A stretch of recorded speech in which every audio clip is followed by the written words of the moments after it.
بسم اللہ الرحمن الرحیم قال اللہ تعالی والفتنة اشد من القتل وقال اللہ تعالی فی مقام آخر وقاتلوہم حتی لا تکون فتنة ویکون الدین کلہ للہ۔ اللہ تعالیٰ کا ارشاد مبارک ہے کہ فتنہ قتل سے بھی شدید چیز ہے، سخت چیز ہے۔ اس طرح اللہ تعالیٰ نے ارشاد فرمایا کہ ان کفار سے لڑائی کرتے رہو یہاں تک کہ فتنہ باقی کوئی نہ رہے اور اللہ کا دین پورے کا پورا غالب ہو جائے۔ جو بات میں عرض کرنا چاہتا ہوں کہ جو بے حرمتی قرآن مجید کی اسی طرح توہین رسالت کا جو ارتکاب ہوتا ہے، مسلمان یہ نہ سمجھیں کہ ہم اس جرم میں شامل نہیں ہیں، ہم شامل ہیں، لیکن مجھے معاف کرنا، میں صرف آپ کو نہیں کہہ رہا، اس میں بھی شامل ہوں، آپ سے زیادہ مجرم ہوں، مجھے معاف کرنا۔ کیوں؟ وہ اس طرح کہ ہمارے دل کے اندر ہمارے دین کی کتنی اہمیت ہے، کتنی عظمت ہے۔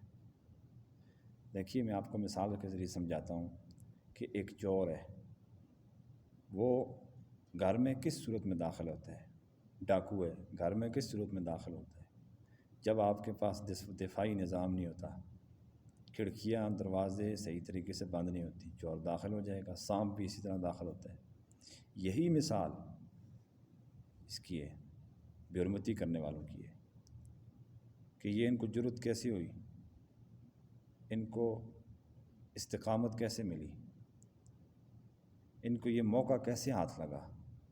ایسے ہی ہاتھ لگا کہ ہماری عدالتوں کا نظام دیکھیں، مظلوم کو انصاف صحیح طریقے سے نہیں ملتا۔ اچھا، گھریلو نظام دیکھیں، ہمارے آپس کا برتاؤ دیکھیں، معاملات دیکھیں، تجارت دیکھیں، قتل و غارت دیکھیں، تو وہ بس یہی سمجھتے ہیں کہ یہ بیچارے 17 نمبر مسلمان ہیں، سوری معاف کرنا، 17 نمبر مسلمان ہیں، وہ یہی سمجھتے ہیں، پھر وہ اٹھ کے بے حرمتی کرتے ہیں۔ میں آپ کو مختصر سے ایک واقعہ سناتا ہوں۔ راجہ داہر کو خط لکھا حجاج بن یوسف نے کہ ملک حوالے کرو۔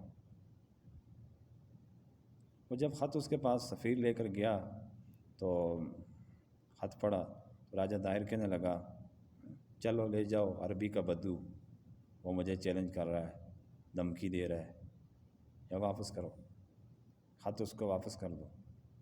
تو وہ اس سفیر نے جا کر حجاج بن یوسف کو بتایا۔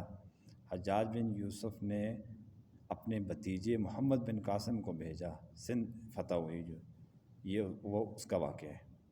وہاں مسلمان عورت کی بے حرمتی ہوئی تھی، تو ایک وقت تھا کہ بڑے بڑے جرنیل اسلام، ان کا کتنا روب تھا، کہاں سے کہاں تک تھا۔ عراق میں رہتا تھا یہ حجاج بن یوسف، سندھ تک اس نے خط پہنچایا۔ تو گزشتہ ویڈیوز میں بھی میں نے بتایا کہ ہمارا روب نہیں رہا، ہمارا دبدبہ نہیں رہا، ہماری اہمیت کچھ نہیں رہی ان کے دلوں میں، تب ان کو یہ جرأت ہوتی ہے، جس طرح چور کو اور سانپ کو جرأت ہوتی ہے، کھڑکی یا دروازہ کھلا ہے تو گھر میں داخل ہو جاتے ہیں۔ اسی لیے یہ اس طرح کی جسارت کرتے ہیں۔ ہمیں اپنا جائزہ لینے کی ضرورت ہے کہ ہم اپنے دین کے اوپر مضبوط ہو جائیں، ختم نبوت پر زیادہ مضبوط ہو جائیں۔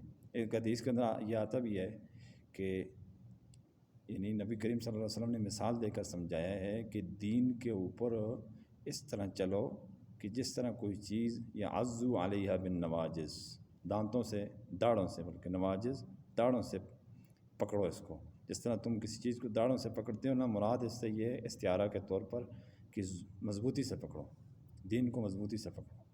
ہمارا دین، ہماری عبادات، عقائد، یہ چیزیں مضبوط نہیں ہیں۔ جب یہ چیزیں مضبوط نہیں ہوتی نا، ان کے دل سے اہمیت ختم ہو جاتی ہے، کفار کے دل سے، پھر وہ جو چاہتے ہیں کرتے ہیں، توہین رسالت کا ارتکاب کرتے ہیں۔ توہین رسالت پر باقاعدہ ٹریننگ دی جاتی ہے، لوگوں کو پیسے دیے جاتے ہیں، ڈاکو قسم کے کافر خریدے جاتے ہیں، گستاخ قسم کے، اور ان کو پیسہ مہیا کیا جاتا ہے، آفر ہوتی ہے، اچھا ریٹ لگتا ہے، تو یہ اس طرح کے کام ہوتے ہیں۔ خاکے پہلے یورپ میں دیکھیں آپ ہوتے رہے، نبی پاک صلی اللہ علیہ وسلم کی ذات اقدس کے خاکے، اور اسی طرح اب قرآن مجید کی 3 مرتبہ 4 مرتبہ بے حرمتی ہو چکی، تو ہم کس وقت بیدار ہوں گے؟ ہمیں اپنا جائزہ لینے کی ضرورت ہے۔ اللہ تبارک و تعالیٰ ان باتوں پر عمل پیرا ہونے کی توفیق عطا فرمائے۔ وآخر دعوانا ان الحمد للہ رب العالمین۔